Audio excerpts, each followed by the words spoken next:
It's already April, so we're going to do a little bit of a market garden and flower farm tour. But first, let's just catch up on the sheep and lambing news.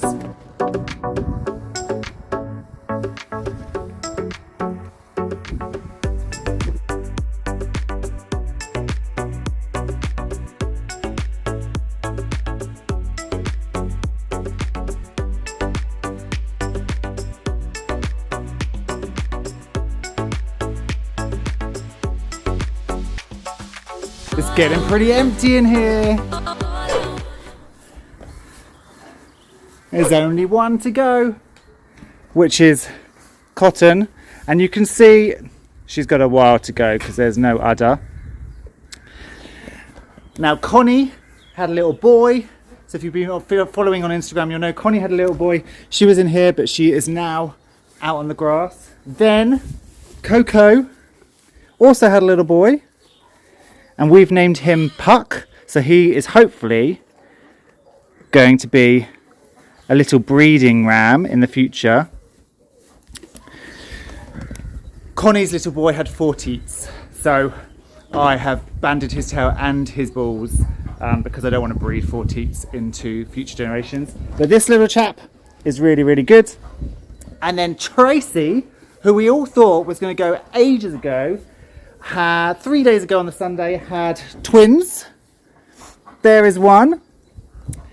She's rejected both of them. This one is strong enough to kind of sneak some milk, so I'm topping this one up and it's sneaking milk, but she's been on a harness for 3 days. She still doesn't like it.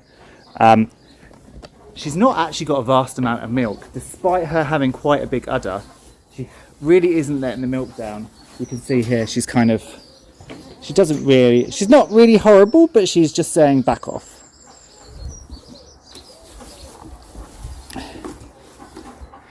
So it's a little ewe lamb, and then she has number 2 that we've named Dopey Dora. Dora the Explorer, because when she was born she just got up and wandered straight off. And Dopey because after that she became really, really dopey. She's at home at the moment in the warm being bottle fed. So 2 ewe lambs. I was very proud of Tracy because she did it all herself. She's never had an unassisted birth before. And that was one of the reasons when I rescued her why I was not going to breed her. So the fact that she had 2 on her own, really proud.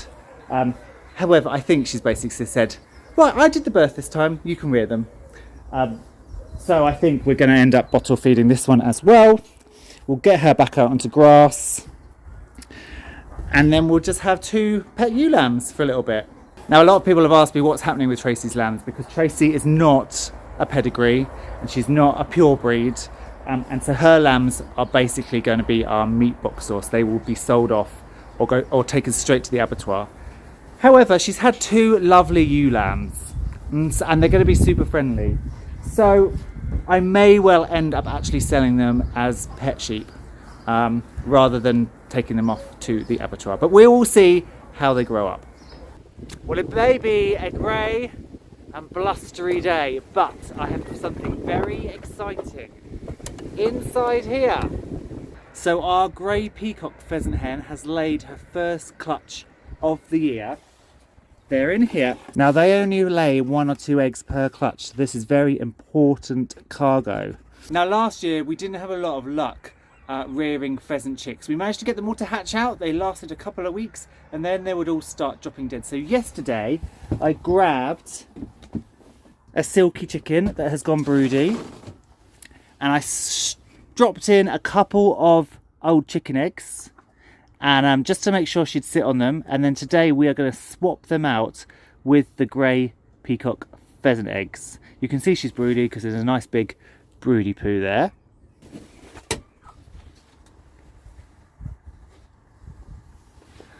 Old chicken eggs.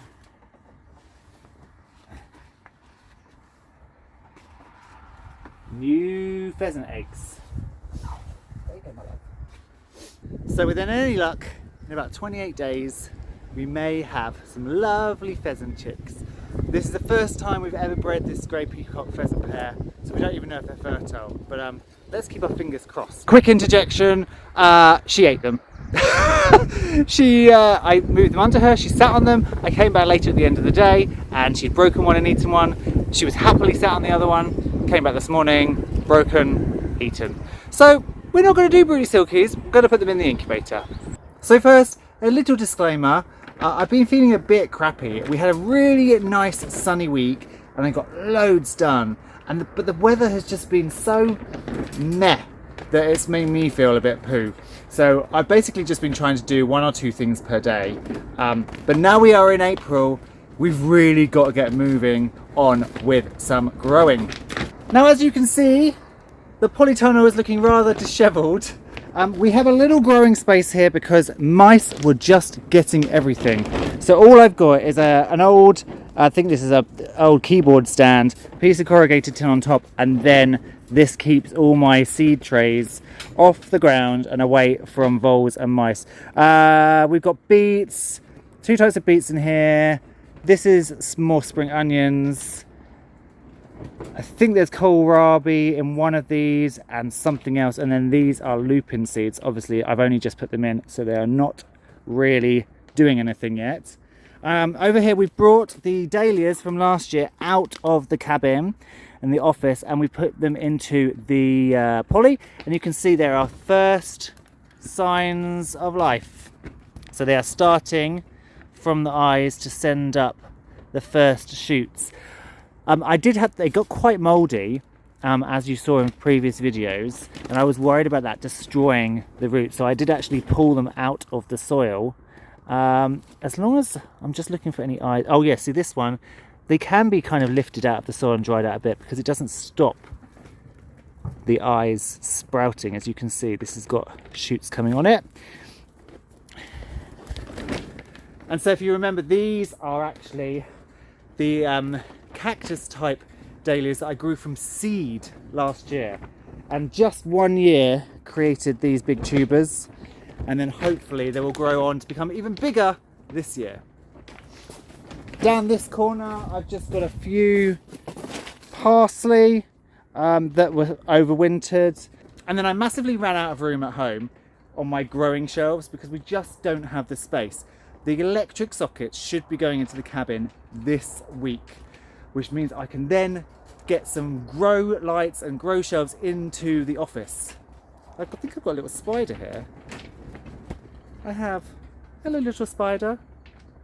You go on here. And that will mean that I can grow a lot more without having to get them out.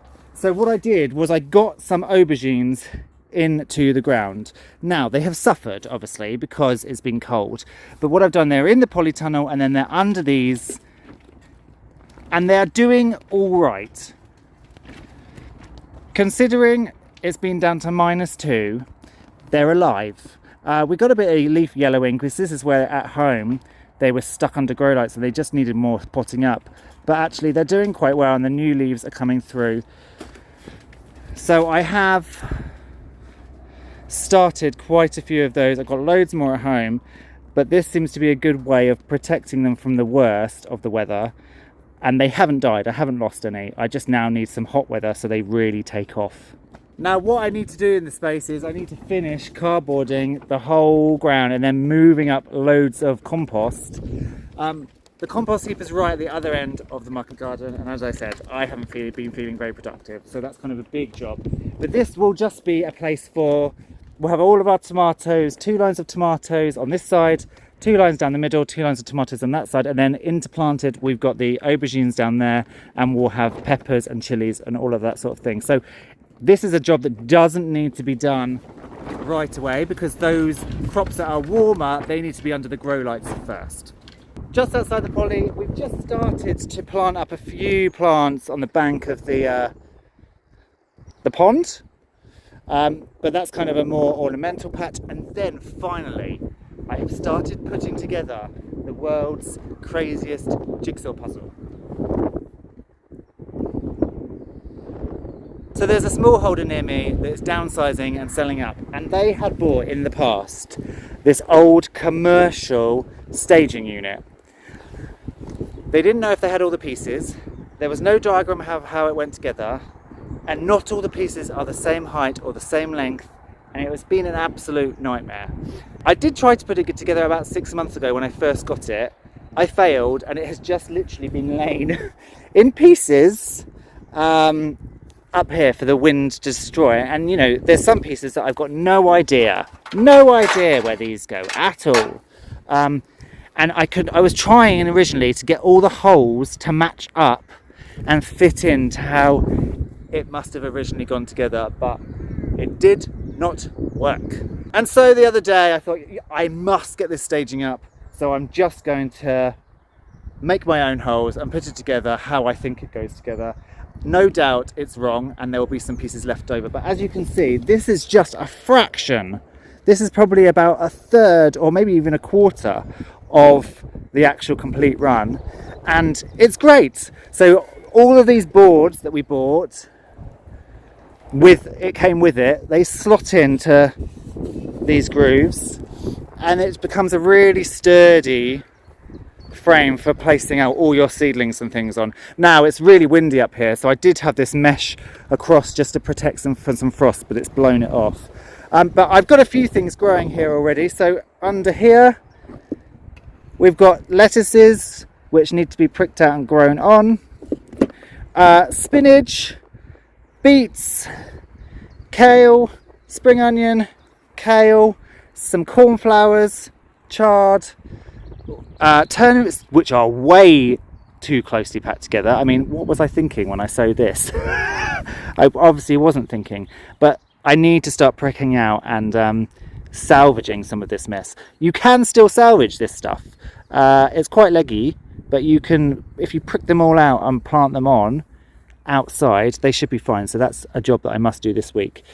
We've got some anemones that were really slow to get going and really got nibbled by the mice, but they're finally putting on some growth again. I need to get those into the ground. These were 3 trays of spring onions, sweet peas. The mice, as you can see, decimated them. I've got a few plants, and I only actually had 2 sweet pea plants last year, and they absolutely were covered. They were so abundant in flowers. So I reckon I'm not going to bother sowing anymore. I'll just try and make these lots survive.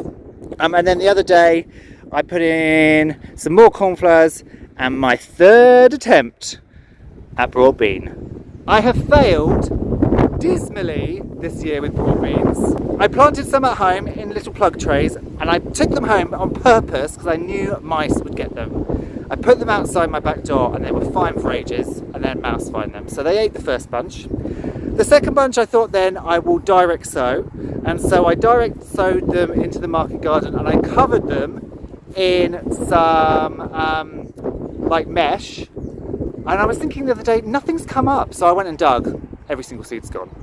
And so that is my 3rd attempt at putting the broad beans to work. In the actual ground of the market garden, these are the radishes that we put in the other day. Again, it's super windy, so I've had to it looks unsightly, but it's the only way I can keep this blimmin' mesh down to stop stuff digging them up, is to just, you know, put tubs and twigs and all sorts all over it. Then we've got our white onions leading down to red onions. We've got some garlic leading down to red onions. And then we've got another whole row of garlic, which, yes, desperately needs weeding. And I will get round to it. It's one of those jobs. I mean, this is the path. So, you know, it's just a weedy path. It's fine.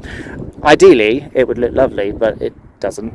But actually, look, I need to weed because these are soon going to go to seed and spread seeds everywhere. So I must weed. You can see I do attempt to black plastic, but again, it is so windy. It just blows everything away. So it's an ongoing learning curve with this site. This is where I put those broad beans in, and I covered them in these, thinking that would protect something. Didn't protect anything. Another learning curve. And then this again, all weeds. But as I said before, I don't see the point of digging out all of these holes and leaving them. empty until I've got stuff to put in them, because otherwise just more weeds. But I am going to have to start doing it, because the more I'm looking, actually, the more I'm seeing plants that are going to start flowering and seeding. So I do need to come along and weed all of this out. But won't it look fabulous when it's finally got, you know, if this was all lettuces right now, it would look blimmin' marvellous. So it will look great in a few months' time. Over on the flower farm, it's a similar story, with it looking messy, because I have to protect everything from rabbits and crows, so that everything's closhed. Now it is supposed to rain today, hence why I've taken most of the cloches off, so the rain can try and water these, because it has been miserably dry this year. Really, really dry. The ponds are not at full capacity and the ground is so dry. So I'm desperately wanting it to rain. Now down here, these are some of the anemones that made it, along with a beautiful dandelion. But I'm quite excited because look, the first flower.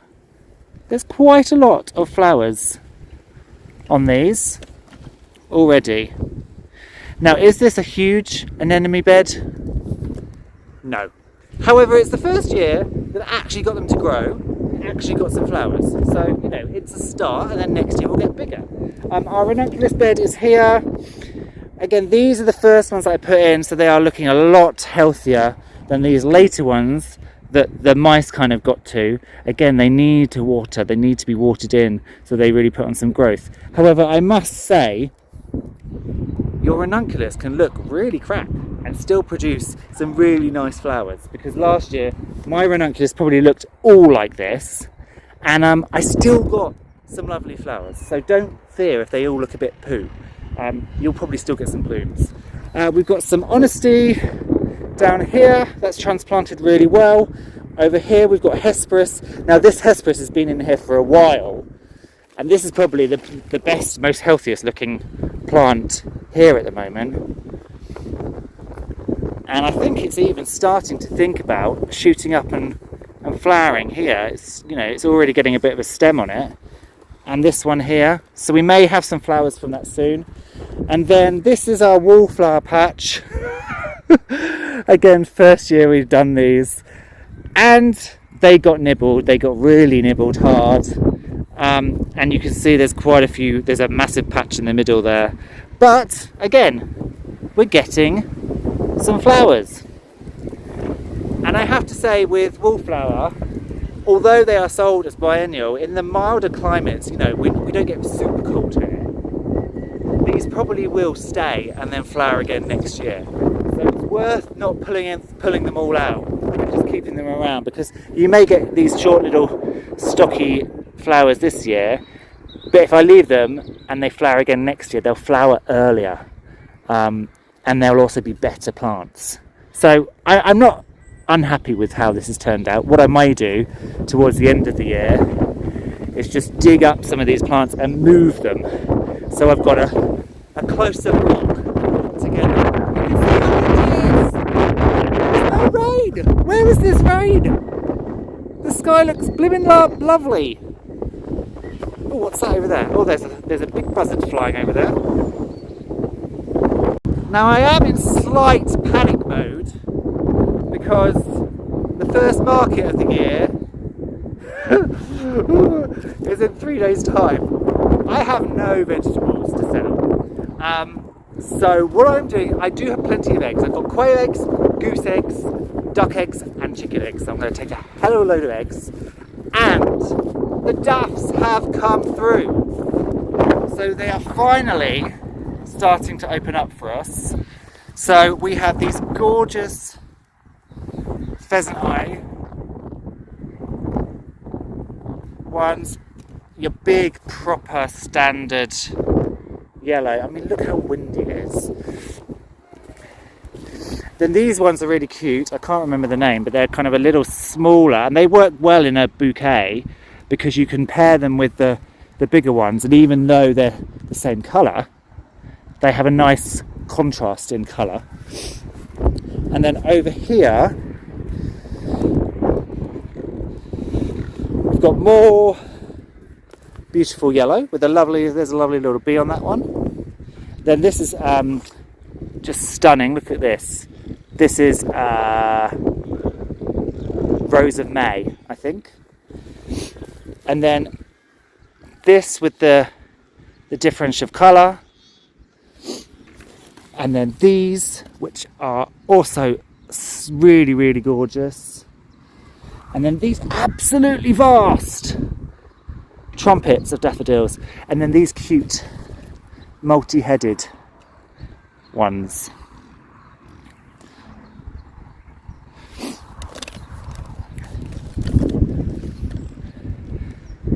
And so what I've been doing on the farm gate is I've been selling bundles of 10 for £1.50. So the majority will be yellow, but of different sizes, and then I'll throw in some, I keep forgetting the name. What is the name? Something of May. I throw in some of those and some white ones, and these are fresh out. What are these? I did leave, because I know I'm awful with remembering. I left the packets in. Let's look. What is this one? That's not Talia. That's not Talia at all. This is not Talia, because Talia is pure white. So I may have left the bulbs in, but I haven't put them in the right place. Oh well, never mind. I can't remember what the other one is. This one is Something of May. And this one is... Oh, this is Sagana. This little beautiful white one. So, sorry, getting sidetracked. So yes, so bundles of 10 for £1.50. And then what I'm also going to do with these smaller ones is I'm going to pop them up. I've got some here, and I've got some here that are still in nice flower. I'm going to pop them up into little glass vases with moss around the top, and I've been selling those for £3 each or 2 for 5. And they've sold really, really well. We do have some tulips on the end here, but they are not going to be ready, as you can see. Apart from this one, which I threw away because the bulb was rotten. I threw it to the side, and look, it's gone. I'm going to grow it anyway. And these are some of my peonies finally coming up. Now they won't flower this year because they're brand new rootstock, but it's good to see them pushing their way through. I've also got some nice flowering currant here and some forsythia that is still in pots, and they, of course, they can't be used this year, but next year they will have lots of foliage and flowers on, which I can use for Mother's Day posies. So I think I've got 3 forsythias, 2 flowering currants, and they're also a really quick grower, so they're really useful on the flower farm. And soon we'll get the fencing up. We'll have all of our apple trees, our flowering plants, our eucalyptus, our gates, and they will all look very, very good, I hope.